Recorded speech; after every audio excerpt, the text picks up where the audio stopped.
This is Envision Self-Healing Podcast, episode number 70. The topic of the week this week is how to improve night vision. And in the question of the week, we're answering a question that we got through email that says, do I need a smartphone to use the Eye Exercise Express?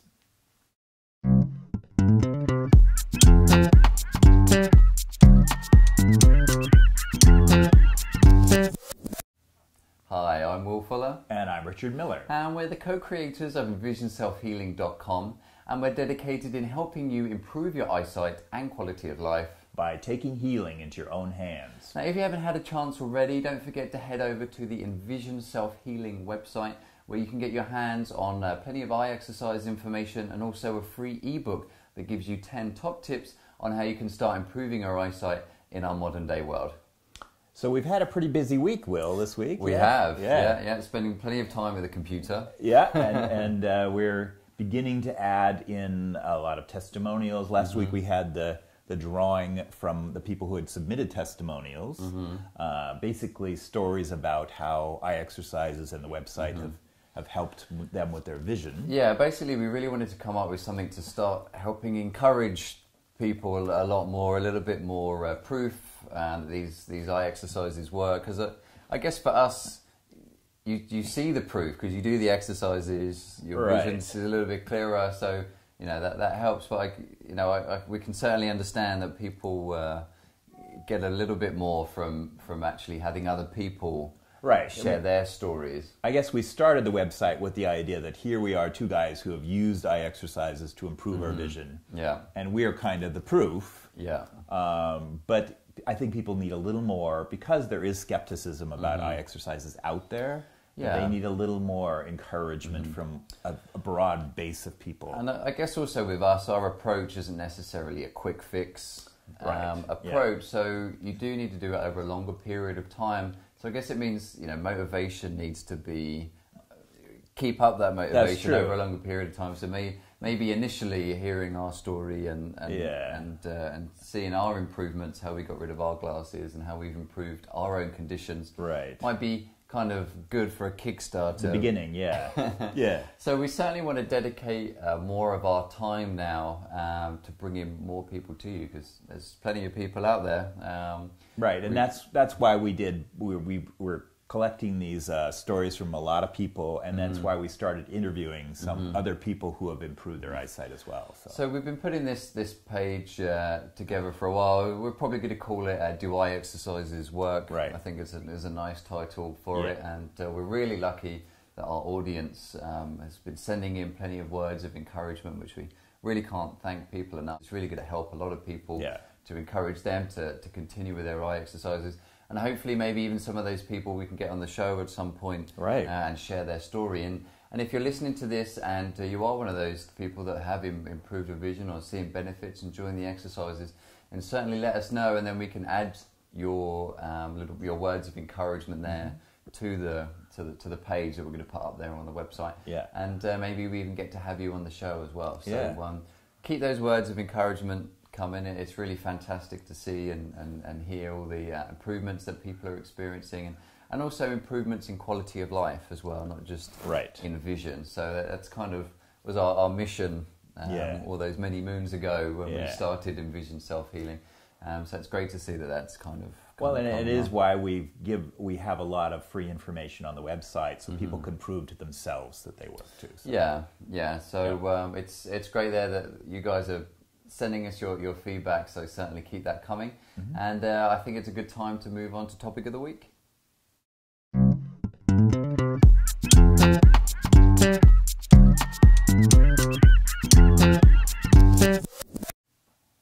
And the topic of the week this week is how to improve night vision.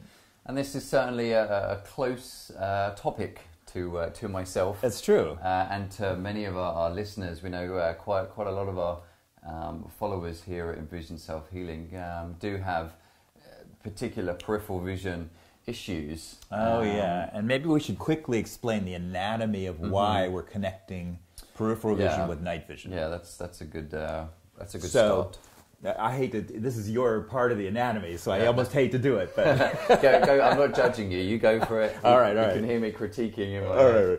There are the retina is made up of cone cells essentially, which are the central vision, sharp, fine detailed photoreceptors on the retina, and then this huge number, 120 million rod cells around the periphery of the central vision, surrounding the central vision, and that's what we call your peripheral vision. But they're also the same rod cells also do night vision. Yeah, they respond to low levels of lighting. I think it's about 1 photon of light, very, very minimal amount of light there that they actually trigger to, which is another reason why we talk about not having alarm clocks on in the bedroom and why you kind of sleep. You need to sleep in complete darkness. We'll talk about that a little bit later on. And that's been, I've seen it equivalent to a candle at a mile, something like that. It's ridiculous small amount of light. How amazing these kind of cells pick up. There's low levels of light. So low level light and movement is what they pick up. So that's why when we do the peripheral vision exercise, we move our hands to the side of the head. And you don't even need to, anyone could just do this now listening to it. You could be looking forward and just wave your hands to the side of your head. And you'll notice, those of you that don't have particular difficult peripheral vision issues, that you'll start tuning into a bit more of the world around you. And it's kind of that switch of focus from central vision, which is color and detail, to peripheral vision, which is movement and kind of low level lighting there. Yeah. So with that in mind, your goal in improving your peripheral vision is really to improve the activity of the rod cells in the retina. Yeah, and depending on what your issue is with your peripheral vision, it could have been damaged through glaucoma, so the cells there are damaged. It could be a hereditary condition like retinitis pigmentosa, like myself. It could have been an injury. There's many reasons, and as Richard pointed out there's just so many, 120 million rod cells in each eye. And I always wish I could charge them $1 each for being in my eye. But I guess I wouldn't get as much money as you would. No, that's right, yeah. I'm shortchanging myself. Yeah. So what it is then is you want to be strengthening as many of those cells, and you could see how it's maybe a particular issue because there's kind of more room there for something to happen to in a sense. But it's also something that the brain is very good at kind of ignoring. They say glaucoma, what's so dangerous about glaucoma is it kind of sneaks up on you because you kind of don't notice that you're losing this periphery. The brain kind of adapts around that. Yeah, that's true. It's true that a lot of people will start losing what's called field of view in their vision, and it sneaks up so slowly that you don't even know you have a problem until you get examined. And in particular with myself, with my retinitis pigmentosa, it's just the last couple of years that's played a huge part for me, noticing that how I've just switched off from this vision that I did have. And that's one thing that's so good about the peripheral vision exercise is that it's kind of stopping that in its tracks, and you're telling the brain, because the brain is flexible, you can retrain it. So by doing that, by doing the peripheral vision exercise that we'll show you in a minute, you are telling the brain, look, I have peripheral vision here that I need you to pay attention to. So don't get confused then when we talk about doing the peripheral vision exercise to help in the night, because people might say, well, I thought that was just to help your peripheral vision. So well done for pointing that out there, Richard. Yes. So remember, rod cells, peripheral vision, and night vision. One thing I was thinking is people with this, say, developing tunnel vision or loss of periphery, one of the ways they might discover they have this problem is loss of night vision, because it's the same cells performing that function. So they might first notice, I'm having trouble in the dark, and then discover they actually have peripheral vision loss. So, I mean, certainly for myself as a child, the bigger issue for me was night vision.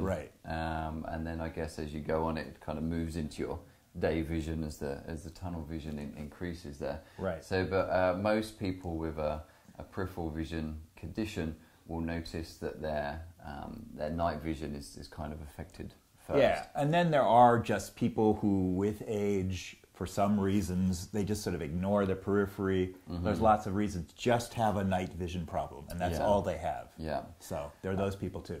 And another part of that could be because of the pupil. So I suppose we talk about that in the sunning, I guess, when we talk about the exercises. Yep. Now, one reason why this is so important, I remember when we had a client came and visited us from Los Angeles, and she had glaucoma, and she came to us very fearful, slowly stopped going out at night time, losing the night vision, and then kind of during the day, and it was becoming more and more of a recluse, kind of staying indoors, not wanting to go out.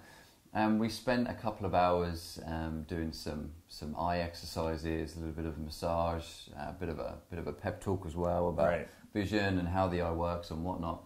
Because we talked so much, it got dark at this point, and we went outside into the street, and she just could not believe what she could see. In the dark, there was just some street lights, and she was just so overwhelmed. She just started, crying, and couldn't believe how she had, how she got this vision. And because she was kind of saying, "Oh, well, it's a miracle. I can't believe you've just done this with the exercises." But for us, it's kind of that vision is there. Yes, the exercises activate it, but the vision is there, and people have this vision. You've just got to find that way back into it, to get there and activate it. And that's kind of how we would utilize the exercises to get to that point, how to use what the eye has and also strengthen what you already have.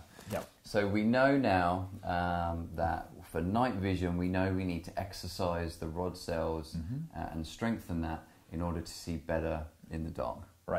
And this is where the peripheral vision exercise is the perfect exercise. So we have our papers. We're so excited that we got. I feel like we've been using these every week now. I don't know how we ever survive without them. So the peripheral vision exercise, then, this is where you're going to block the central vision with different sized pieces of card. And again, remember Richard talked about the center as what sees color and detail, and then everything outside that. It's really amazing how much peripheral vision is. If you think about it, that the real clear central vision is only about 3% very small of your whole visual field, which is amazing if you think about it. So the peripheral vision exercise, then you're blocking that central vision because we don't want it to be active. We now want to strengthen the weaker cells in the periphery. So you block the central vision, and then you just wave your hands to the side of your head there, and what you're doing is you're waking up and strengthening the rod cells, and you're also engaging the brain. You're telling the brain, instead of the one direction, like that lady that we talked about where she was getting fearful and she was kind of moving inwards towards tunnel vision and away from kind of openness, which is the peripheral vision. So instead of doing that, you're telling the brain, look, I want to start working the periphery. And that's what you're doing with these pieces of paper. Now, in particular, if you're going to do it in the dark, then I suppose you want to be using flashing lights. Flashing lights. And but all of this is included in, if you go to the exercise tab on the website, go to the peripheral vision exercise. We go through this in detail. So don't worry about taking it all in now, but flashing lights around. Put that pen down. Stop taking notes.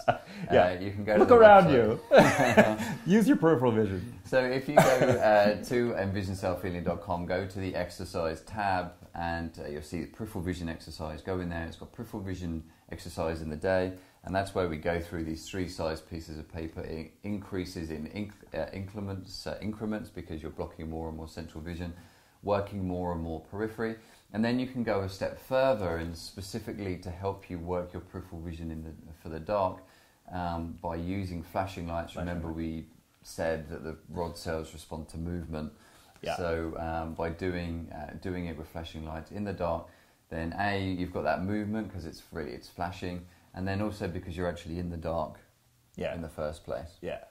So you're helping to, because those cells are being more activated, those rod cells are more activated in the dark, so it's kind of like you're exercising them a little bit more by doing that. So certainly if you are somebody that has particular difficult seeing in the dark, then maybe try the flashing lights in the dark first.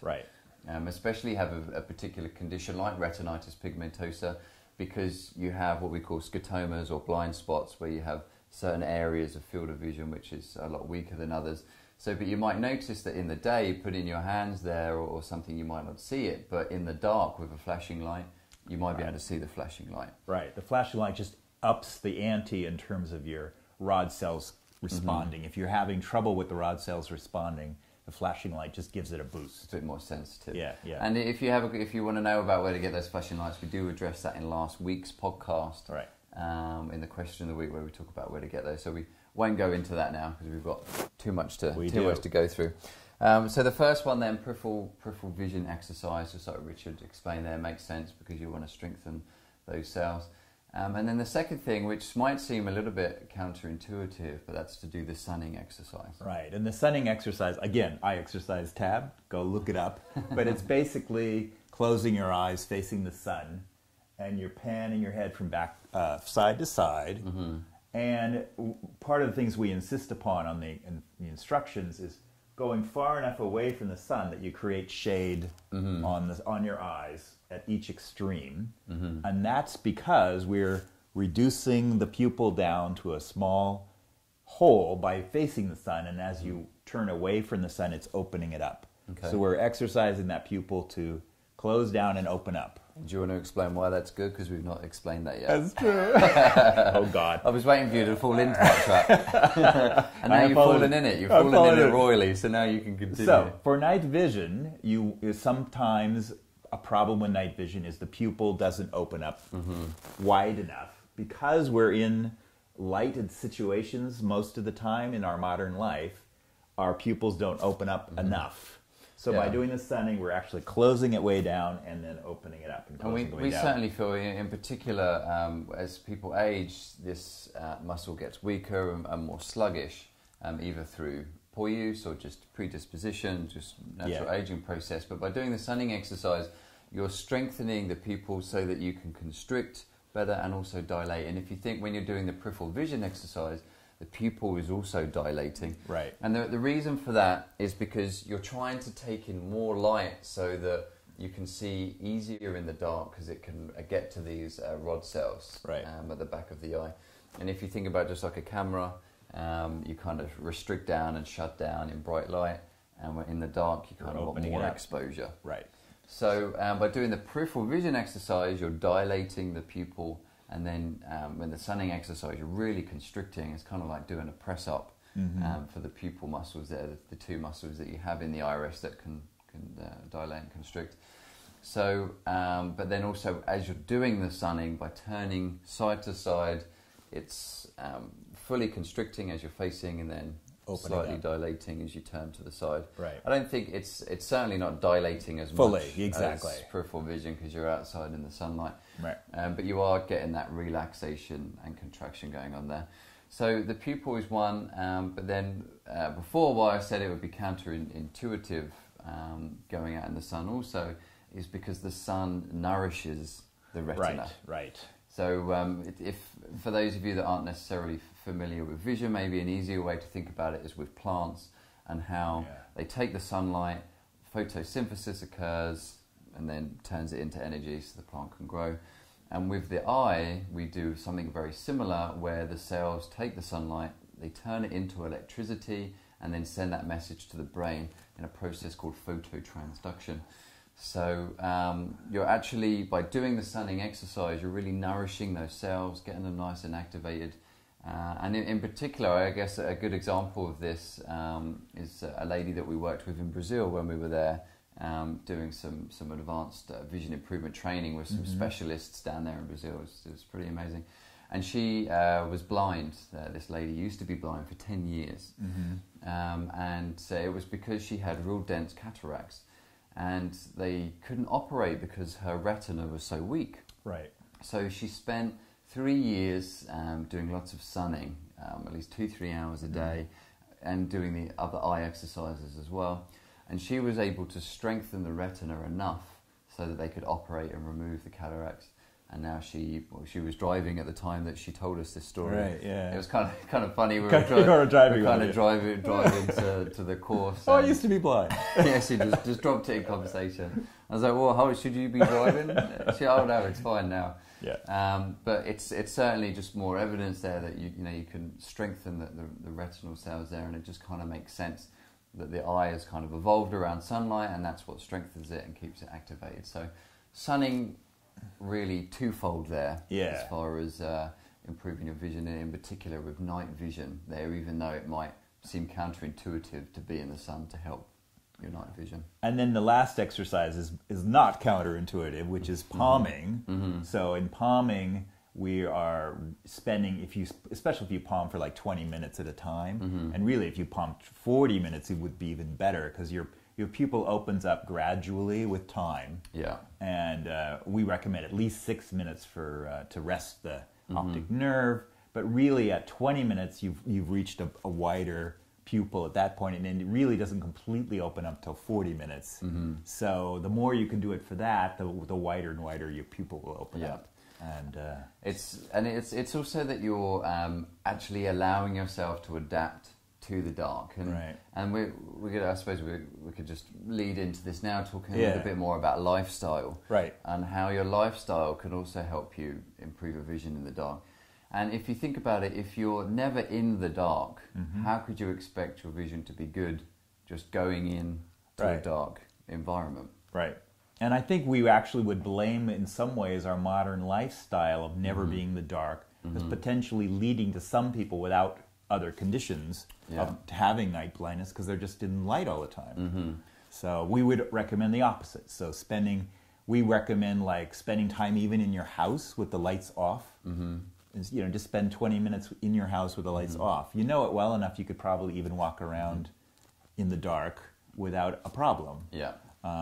And then we also recommend going out into a darker environment in the outdoors and trying to walk, again, taking safety into account. Yeah, I guess you just kind of call it a night walk, taking particular time. It's amazing, actually, when you start doing it and you want to find somewhere dark to walk. It's actually very difficult, especially in a city, to find somewhere that's dark enough. And even here, we can't even go to the beach and walk at night because they've lit all the beach, which is great, for safety wise, don't get us wrong there. But in particular, like for myself, and we certainly recommend with other clients, things like camping, just getting out there, getting away from the lights, where you can just sit and relax and be out in the dark, and it's actually enjoyable and allowing the eyes to adapt naturally, and obviously going for a walk. And if you do have particular difficulties in the dark, then maybe you could go for a walk with somebody. I suppose safety reasons that makes sense as well, but they can kind of help guide you a little bit as well. But that's still exercising those cells. It's kind of like not using your muscles, kind of sitting in front of the TV all day and then being surprised that you can't then run a marathon. Right. And people could say, oh, well, I know somebody that has fine peripheral vision, they see fine in the dark, and they're never in the dark. But it's not that comparison. We're talking about exercising weak cells here. We're not talking about the average person. So you just have to take that extra step. And I know growing up, because RP is hereditary, and quite a few members of my family had it, so it was just standard to avoid dark. Right. At all costs, we made sure that we had nice bright light bulbs, and every room is lit. And we don't mind that. If anything, we encourage bright lights because it's easier to read if you're using the central vision. But then you find that you're never really in the dark. Yeah, and I just realized that after having been introduced to eye exercises, I spend a lot of my time walking around my house in the dark. At night, I don't necessarily turn on the lights so much. Yeah. And probably years ago I would have. So it's just a different approach.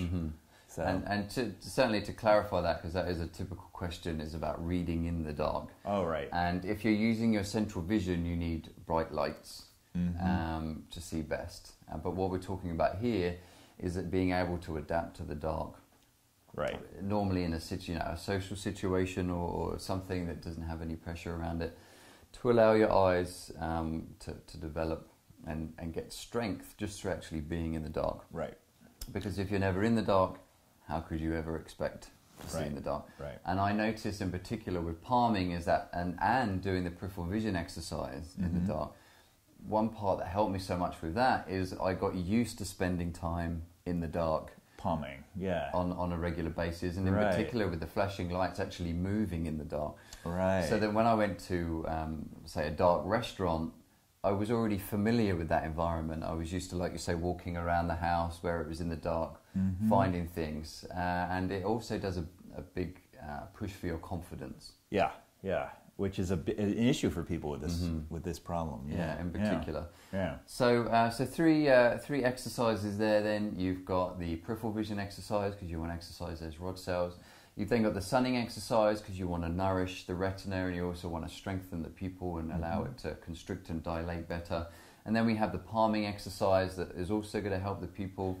It's also going to help the rod cells there, and it's also going to calm the visual system down, so that when you are in the dark, you're receiving maximum data and information, and it's kind of like clearing the road. The road is nice and clear now, so that when the messages come through, it's coming through on a nice, clear pathway. So that the brain is able to do the best it can do with that information. Yeah. So then the final thing there is your lifestyle, and I guess within that we just want to have a quick mention about nutrition. Right. And we've talked before, and certainly go back. I think holistic approach to vision improvement. We talk about it. We did a whole 5-part series on nutrition, so we're not going to go big into it now. But it's not a myth about getting the whole thing about carrots. It's not so much carrots. It's more about the beta carotene, which is what the rod cells and the cells of the eyes use to kind of that photo transduction. It's part of the process of converting light to electricity. Yeah. Same as kind of like the photosynthesis. So you need that beta carotene because it's that vitamin A, and a sign of a vitamin A deficiency is night blindness. Right, that's true. So an example there of how important that is. And if you have a particular condition, then highly recommend you consulting your doctor about any particular supplementation that you could be taking in order to help your eyes, because they are doing more and more studies now, because luckily vitamins are profitable. Yeah. So now we can make money off it. People will investigate it. So certainly ask that as well, because that can be very important. So getting colourful fruits and vegetables into your diet, so you get that beta carotene to also help with your night vision as well. Okay, great. Well, I think it's a good time to move on to question of the week.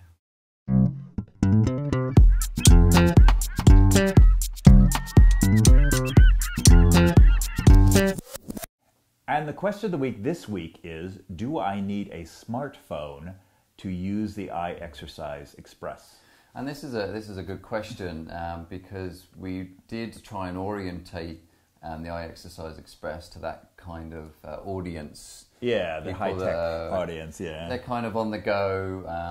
I don't have time to do my eye exercises. So what we did with the Express, when we formatted it all, we made it possible for you to put it on your smartphone or on your tablet, so that you could take it wherever you are and you could just press play if you're at work or whatever it is, and you can just do your eye exercises there and then. So I guess we could understand why people might think that you have to have a smartphone in order to do that, but indeed you don't. Well, and actually one solution if you have a dumb phone instead of a smartphone would be, my friend came up with this dumb phone. You haven't thought about that? No, he calls it his dumb phone. Anyway, you could go out and buy a very cheap MP3 player and put the audios onto the MP3 player, because, backing up 1 second, we actually orient the eye exercise. This is the way we envision people using the Express, was there's videos on there, but we really envisioned videos to be used for learning the eye exercises, potentially on your computer, although we made them small enough and compact enough you could see them on your smartphone. But really we envisioned people learning the eye exercises with the videos, and then eventually switching to just the audios and plugging in wherever you are and doing the eye exercises as a kind of a guided exercise using the audios. So, but of course, if you're somebody like a lot of us that just want to do the eye exercises at home, you can just play it on your laptop, play it on your PC. You can convert it into even a CD and just play it in your CD player. We've made it so flexible so that it can kind of fit all the situations. And like Richard said there, you can watch the videos. You can do the exercises to the videos by all means.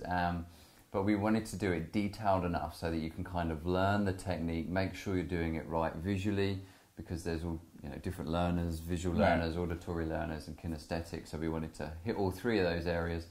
So, but then once you kind of grasp it, then you can, the same audio is then, you could put in your ears or just press play and do the exercise to it as we guide you, the same as what you've just seen on the video there. Right, and then as I say, a solution would be just, if you have the dumb phone, is get the because they're very cheap now, MP3 players, and you could still put it in your ear and play it that way. Yeah, so. But you can also just play it on a loudspeaker. Exactly. You don't have to put headphones in and do it that way. So there's certainly multiple things there that you could do with that. And thank you for the individual that asked that question. I think it's important to clear that up, because the idea of people shying away from it because it's kind of new technology, or I don't really know how to use smartphones or computers and stuff. We've really just made it simple, where you just download the file of the Express, unpack it, and you've just got the 12 videos that you watch, the 12 audios that you can listen to, and then some intros, and then you've just got the PDF files, which is the eye exercise charts that you're going to use with the exercises. So very, very simple there, and you don't have to worry about transporting it here, there and everywhere. But we've done it so the option is there for those people that are a little bit more tech savvy, or that people want to make it more portable for them. So that option is there. So you can just check out the Eye Exercise Express. You'll just see that on the website, so you can know a little bit more of what we're talking about. Yep. Okay, great. Well, we hope you enjoyed this week's podcast. If you did miss last week's podcast, where we had Get Rid of Your Glasses, a success story, where we had an interview with Sue, who successfully got rid of her glasses for presbyopia and is very close to achieving her goal of getting rid of her glasses for her nearsightedness, then check that out on last week's podcast number 69. We've certainly found that that's helped motivated a lot of people, so be sure to go check that out. Even if you're not trying to get rid of your glasses, it's still nice to hear someone else's story to kind of motivate you, and you can kind of understand a little bit what they're going through as well. You can find lots more information on eye exercises, in particular the ones that we talked about today, at envisionselfhealing.com. Just head over to the website and go to the exercise tab. All the exercises are there for you. If you have a particular condition, you can also click on the conditions tab. We've written it all up there for you. Just look for what your condition is, and you can start doing the eye exercises, so you can start seeing the benefits straight away on that one as well. So you can also download the free ebook by heading over to the website, which is just going to give you 10 tips on how you can start improving your eyesight in a modern day world. And I think in that we do actually talk about the peripheral vision a little bit more. We do. And talk a bit more about how we used to use our eyes in the past in comparison to how we use them now. So that'd be very interesting for a lot of you that are listening to this podcast that are interested in improving your night vision. Then check out the ebook as well for that one. And we have the audio of the ebook that you can put on your smartphone or your MP3 player, so you could do that too. But if you don't have a smartphone or MP3 you can play it on your computer. You can still play it on your computer. I can see that you're Mr. iPhone and I'm Mr. Computer on this one. That's those Apple stocks again. Yeah, it is. Yeah, I do own a few of those. They're not doing very well either. So you can also check this out. Buy Apple!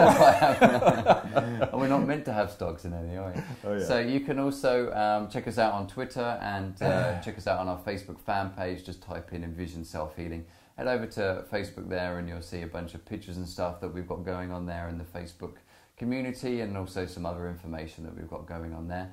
You can subscribe. If you're watching this on YouTube, just click the subscribe button. If you're listening to it on iTunes, click subscribe, or whatever you're receiving this mode of media from. On your iPhone. Most things on iPhone that you're going to buy. And you could also subscribe on the website. It's an RSS feed, and you just click on that, and that will get sent to your computer or your iPhone, or your iPhone, or your iPhone. Or your iPhone. Okay, great. Well, good luck with your eye exercises this week, everybody, and happy healing. And have a good week.